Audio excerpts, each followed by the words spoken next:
most men over 50 who are experiencing prostate problems. The urgent nighttime trips to the bathroom, the weekend stream, the pelvic pressure, the PSA reading their physician mentioned at the last appointment. Believe they are dealing with the normal consequences of aging. What they do not know is that the research tells a fundamentally different story. The majority of prostate disease in men over 50 is not the inevitable expression of aging biology. It is the accumulated consequence of daily habits. Specific behaviors practiced every single day that the peer-reviewed urology and endocrinology literature has identified as direct biological drivers of prostate enlargement, prostatic inflammation, PSA elevation, and prostate cancer risk. The habits I am about to describe are not unusual. They are not extreme. They are ordinary behaviors practiced by the majority of men over 50 in the developed world. And they are destroying prostates silently, incrementally, one day at a time in a man who has no idea the destruction is occurring. Today, I am ending that silence. Hello, gentlemen. I'm Dr. Jocelyn, a board-certified urologist with over a decade of experience helping men over 50 identify and correct the behavioral causes of prostate disease. Today, I am delivering a clinical warning about the 5 daily habits that the peer-reviewed research most consistently identifies as direct drivers of prostate deterioration in men over 50. The specific biological mechanism behind each one, the clinical evidence documenting the damage, and the precise daily correction that reverses the effect. This is one of the most important prostate health videos I have made for this channel.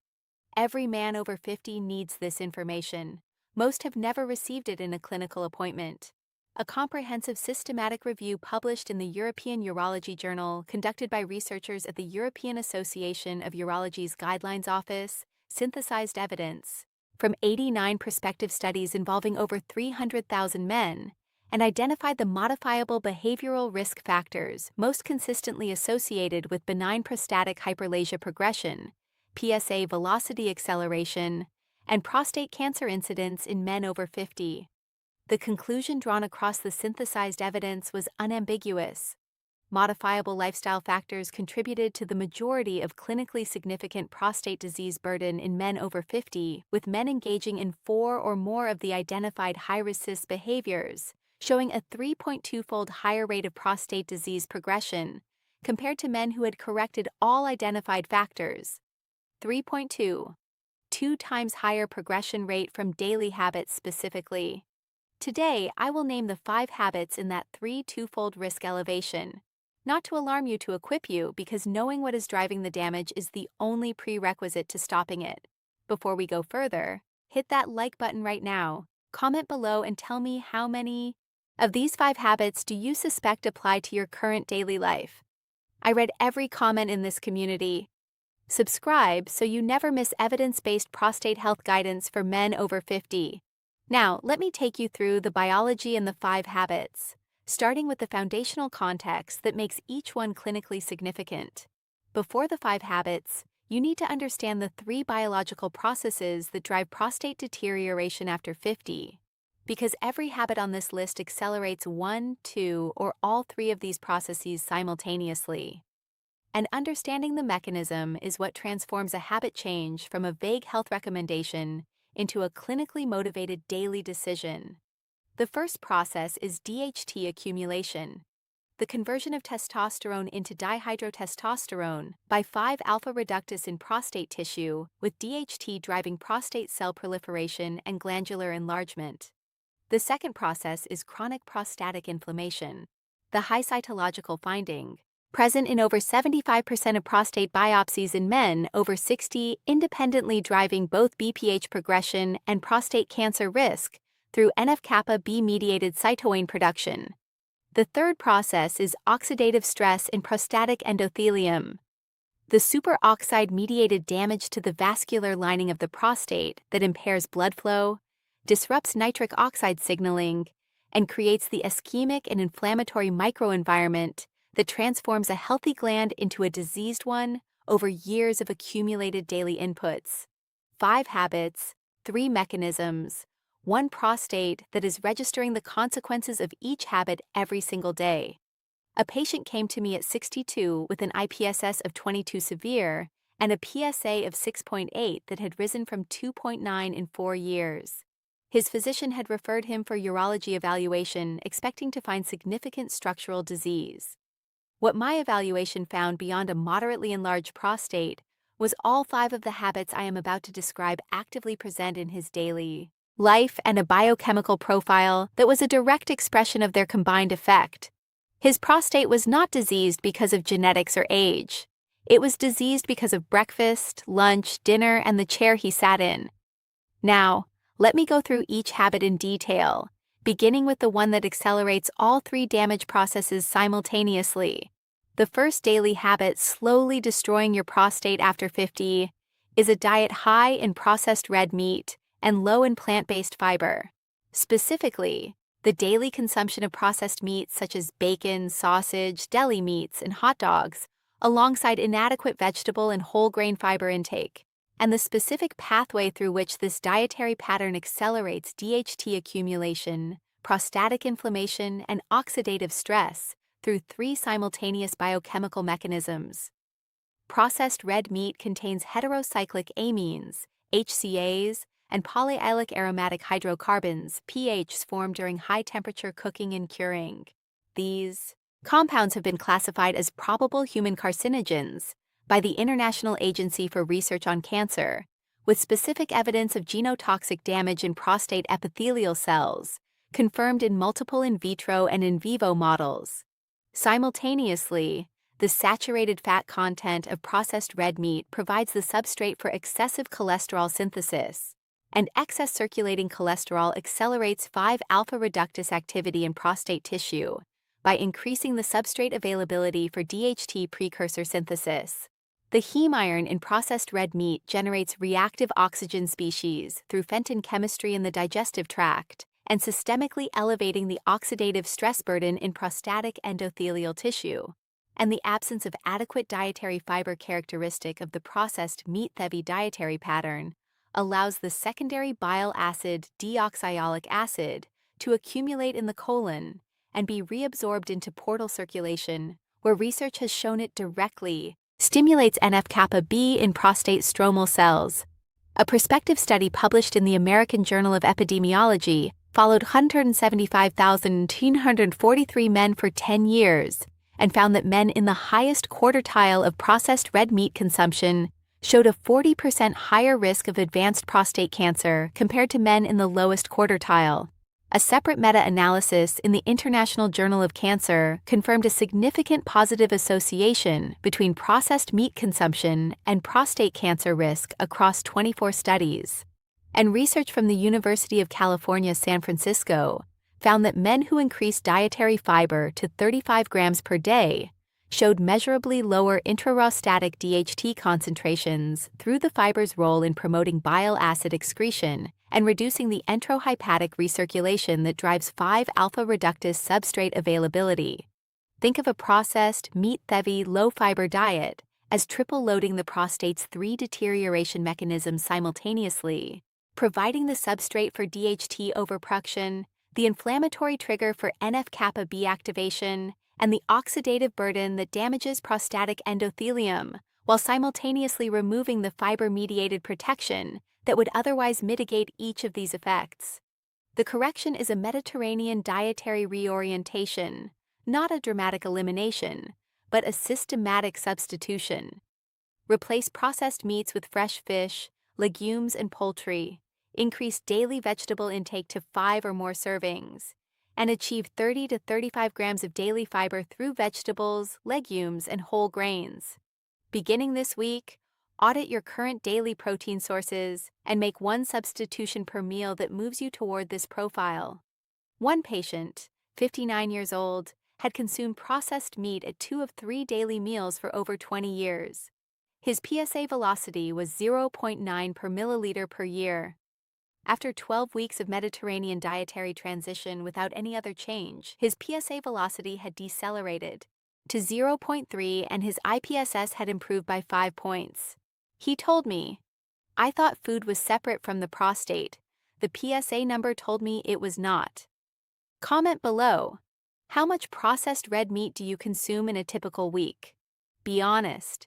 The number predicts more of your prostate's trajectory than most men realize. The second habit is one that most men do not associate with prostate health, and its mechanism is among the most direct and correctable on this list. The second daily habit slowly destroying your prostate after 50 is chronic physical inactivity. Specifically, the absence of regular moderate-intensity aerobic exercise, and the pathway through which sedentary behavior independently accelerates prostatic inflammation, insulin resistance-mediated prostate growth, and the sympathetic nervous system activation that drives lower urinary tract symptoms in men with BPH. Exercise is not merely a general health behavior. It is a specific biological input with documented mechanistically characterized effects on every driver of prostate disease. Moderate intensity aerobic exercise, 30 minutes of brisk walking, cycling, or swimming at 60 to 75% of maximum heart rate produces 3 simultaneous prostate protective effects. First, skeletal muscle contraction during exercise produces myoines, muscle-derived cytokines including irisin and IL-15 that directly suppress NF-kappa B activity in prostatic tissue, reducing the inflammatory transcription cascade that drives BPH progression and prostate cancer risk. Research published in the Journal of the National Cancer Institute found that men who walked briskly for 3 or more hours per week showed a 57% lower risk of prostate cancer progression compared to men who walked at an easy pace for less than 3 hours. 57% lower progression risk from walking pace and duration alone. Second, exercise reduces fasting insulin and improves insulin receptor sensitivity, directly reducing IGF-1 receptor activation in prostate epithelial cells, the metabolic growth signal that drives prostate cell proliferation independent of DHT. Third, aerobic exercise reduces sympathetic nervous system tone. Specifically, the norepinephrine-mediated activation of alpha-1 adrenergic receptors in the prostate stroma and bladder neck that causes the smooth muscle tension responsible for the obstructive urinary symptoms of BPH. A meta-analysis published in Medicine and Science in Sports and Exercise analyzed 11 randomized controlled trials and found that structured exercise programs produced IPSS improvements averaging 4.88 points, a clinically significant reduction comparable to the average response produced by alpha blocker medication without pharmaceutical side effects. Think of daily moderate exercise as the prostate's systemic anti-inflammatory, anti-insulin, and anti-sympathetic treatment. 3 mechanisms, 1 habit, 0 prescriptions. The correction is a minimum of 30 minutes of brisk walking or equivalent moderate aerobic exercise, 5 days per week. If you are currently sedentary, begin with 20 minutes at a pace that elevates your heart rate measurably and build toward 30 over 2 weeks. Beginning this week, this daily walk is a clinical prostate intervention, not optional cardiovascular health advice. One patient, 64 years old, had been sedentary for 6 years following retirement and had developed progressively worsening BPH symptoms. His IPSS was 18, and his fasting insulin was elevated. After 12 weeks of daily 30-minute brisk walking, his IPSS had fallen to 11 and his fasting insulin had normalized. His urologist, seeing the improvement without medication change, asked what he had done differently. He said, "I started walking." The urologist documented it. He told me later the walking prescription worked better than the medication I had been offered. Hit that like button if exercise as a mechanistically specific prostate anti-inflammatory intervention, producing results comparable to alpha blocker medication, changes how you approach your daily activity. The third habit is one that operates through a mechanism completely invisible to most men, and it involves a decision made multiple times daily at the kitchen sink. The third daily habit, slowly destroying your prostate after 50, is chronic dehydration from inadequate daytime fluid intake, and the specific pathway through which insufficient daily hydration drives prostatic secretory stasis, concentrated urine-mediated urethral irritation, and impaired lymphatic clearance of inflammatory metabolites from prostatic tissue. Dehydration and prostate health are connected through 3 distinct mechanisms. First, the prostate is a secretory gland. It continuously produces prostatic fluid that contributes to semen volume and provides the zinc, citric acid, and proteolytic enzymes that protect the male reproductive tract. This secretory activity requires adequate hydration to maintain the fluid volume the gland produces. When systemic hydration is insufficient, prostatic secretory fluid becomes more concentrated, concentrating inflammatory cytoines, DHT metabolites, and bacterial colonization substrates that, when retained in a concentrated state within the prostatic ducts, directly stimulate ductal epithelial inflammation. Research published in the Journal of Urology found that men with chronic prostatitis symptoms showed significantly lower first morning urine specific gravity, indicating better overnight hydration when they were asymptomatic compared to during symptomatic flares, confirming the hydration-inflammation relationship in prostatic tissue.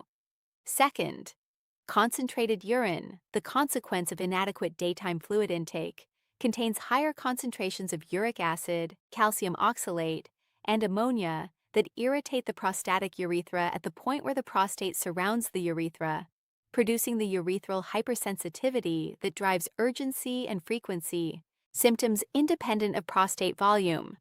Third, prostatic lymphatic drainage, which removes inflammatory metabolites from the gland, depends on systemic fluid availability. In dehydrated men, lymphatic fluid viscosity increases and flow velocity decreases, impairing the metabolite clearance that prevents prostatic inflammation accumulation. A study published in BJU International analyzed 24-hour fluid intake patterns in 388 men with lower urinary tract symptoms and found that men consuming fewer than 1.5 L of total daily fluid showed IPSS scores an average of 4.6 points higher than men consuming 2 to 2.5 L after controlling for prostate volume, age, and all pharmaceutical treatment. Think of dehydration as creating a more concentrated, more inflammatory, and more poorly drained prostatic environment, one in which every biological driver of prostate disease is operating at higher intensity than it would in an adequately hydrated gland. The correction is a front-loaded hydration protocol. Not simply drinking more water, but distributing intake optimally. 500 milliliters on waking before any other food or beverage. A total of 1.22 to 1.5 L consumed before 2 p.m. and fluid restriction after 6 p.m. to prevent nocturia without reducing total daily intake.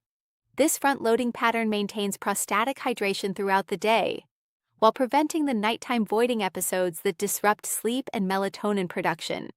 Beginning this week, place a 500 ml glass of water beside your bed tonight and drink it before your feet touch the floor tomorrow morning. One patient, 67 years old, averaged fewer than 1 liter of fluid per day, a severely dehydrated pattern he had maintained for years without awareness. His IPSS was 16, and he attributed his symptoms entirely to prostate size. After implementing the front-loaded hydration protocol for 8 weeks, his IPSS had fallen to 9 without any other change. His prostate had not changed in size. His symptoms had changed because his prostatic environment had changed. He told me, "I had no idea I was that dehydrated. I never felt thirsty. That was the problem. I had stopped noticing." Comment below. How much water do you drink before noon on a typical day? That single answer tells me more about your prostatic environment than your PSA does. The fourth habit is one that the research most consistently links to accelerated prostate enlargement, and it is a dietary one that most men who consider themselves health conscious are practicing without realizing its specific prostatic consequence. The fourth daily habit, slowly destroying your prostate after 50, is regular consumption of high glycemic foods and sugar-sweetened beverages. The specific pathway through which chronically elevated blood glucose and insulin directly stimulate prostate cell proliferation through the IGF-1 signaling axis, while simultaneously creating the oxidative and inflammatory prostatic microenvironment that drives both BPH and cancer progression. I described the insulin IGF-1 prostate connection in my morning coffee video, but its importance for daily prostate health warrants a complete mechanistic description here.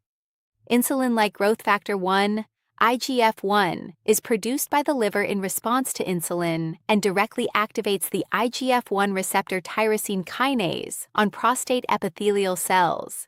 When this receptor is activated, it initiates the PI3K-AKT-mTOR signaling cascade, one of the most potent cellular proliferation and survival pathways in human biology, producing prostate cell growth, resistance to programmed cell death, and upregulation of androgen receptor expression that amplifies the DHT-mediated growth signal.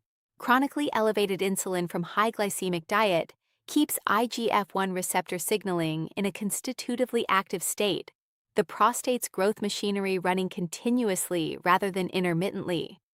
A prospective study published in the Journal of the National Cancer Institute followed 14,916 men for 8 years and found that men in the highest quartile of IGF-1 levels showed a 4.3-fold higher risk of prostate cancer compared to men in the lowest quartile, one of the strongest single biomarker associations ever documented in prostate cancer epidemiology.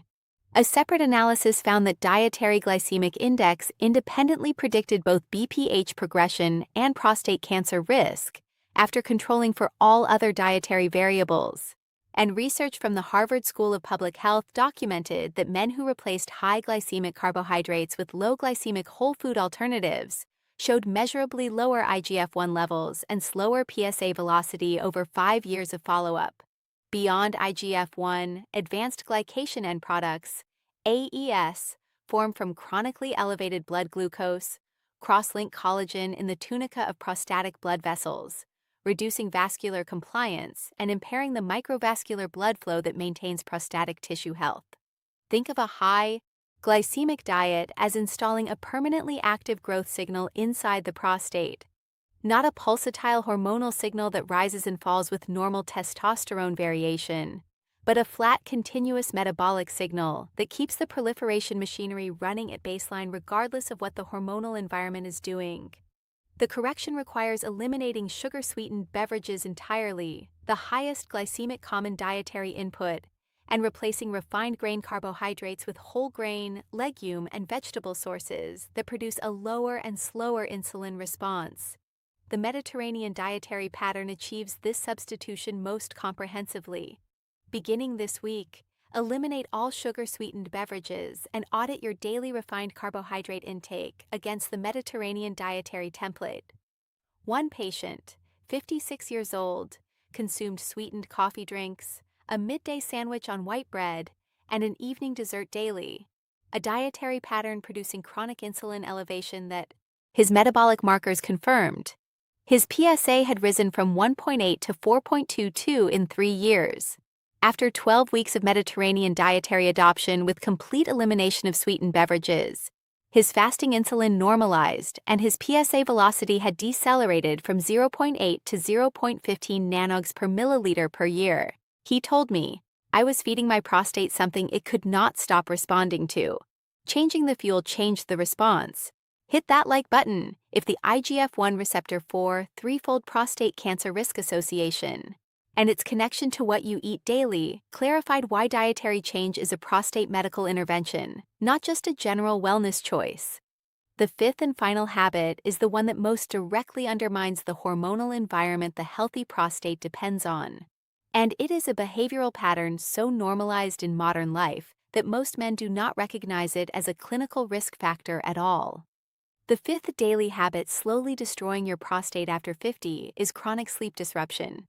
Specifically, irregular sleep timing, insufficient sleep duration under 7 hours, and the hormonal consequences of circadian rhythm disruption on the prostatic endocrine environment.